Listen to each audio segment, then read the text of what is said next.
ஓம் cream cream ஜாண்டா. எப்படியோ இந்த எலுமிச்சப்பழம் என் கைக்கு வந்துச்சு. என் ஃப்ரெண்டு வரையில் அவன் கால் கீழே வச்சோம்னா அந்த குட்டிச்சா தம்பி அவன்கிட்ட போயிட்டு அந்த டார்ச்சல் எடுக்கும் அவனை. வாங்க எப்படி போகுதுன்னு பார்க்கலாம். இதான் வந்துட்டுருக்குறான். அவன் தான் என் ஃப்ரெண்டு. ஐயோ ரொம்ப பக்கத்தில் வந்துட்டானே. இந்த எலுமிச்சப்பழத்தை டக்குன்னு வச்சுட்டு ஓடி போய் பின்னாடி மரத்துக்கு பின்னாடி ஒழிஞ்சிக்கலாம்.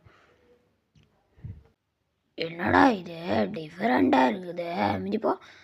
ஏய் என்னடா அவன் என் கழுத்தை மிதிச்சதுக்கப்புறம் எலுமிச்சப்பழத்தை மிதிச்சதுக்கப்புறம் என் கழுத்து வீட்டாக இருக்குது. ஏய் முதல்ல உன் காலை தூக்கி பாரு.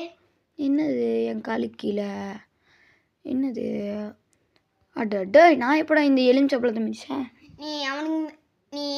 அவன் மிதிக்கிற முன்னாடியே நீ மிதிச்சிட்ட. அதான் நான் உன் கல்ல இருக்கேன். அப்படியாடா? என்னடா பண்றது? ஓடுறா ராஜகுமாரே. அடே எப்படியோ அந்த குட்டி சத்தம் தப்பிச்சாச்சு. நீ தப்பிக்கலடா, மாட்டிக்கிட்ட. நீ எப்படா வந்த இங்க? ஓடுறா. முன்னாடியே நான் வந்துட்டேன். ஓம் கிரீம் ஐஸ்கிரீம், ஓம் கிரீம் ஐஸ்கிரீம். இவன் கூட தான் அந்த குட்டிச்சாத்தான் பேய் இருக்கு. இப்போ இந்த முறையாவது அந்த குட்டிச்சாத்தான் பேய் பிடிச்சே ஆகணும்.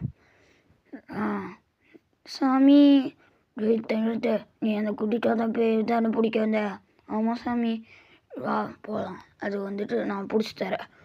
இரு, உனக்கு ஒரு கண்டிஷன்.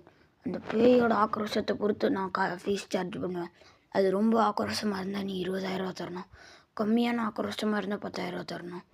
ரொம்ப கம்மியான ஆக்ரோஷமாக இருந்தால் 5,000 தரணும். எப்படி இருந்தாலும் நீ 5,000 எனக்கு தரணும் பேய் இல்லைனாலும். சரியா? ஆனால் வந்துட்டு என்னென்னா சாமி காசு இல்லை சாமி. அப்படின்னா நான் பாதி பேயை ஓட்டிட்டு பாதி பேயை விட்டுருவேன். பரவாயில்லையா? வேணாம் சாமி.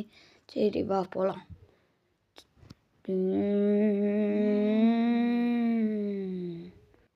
நிறுத்து.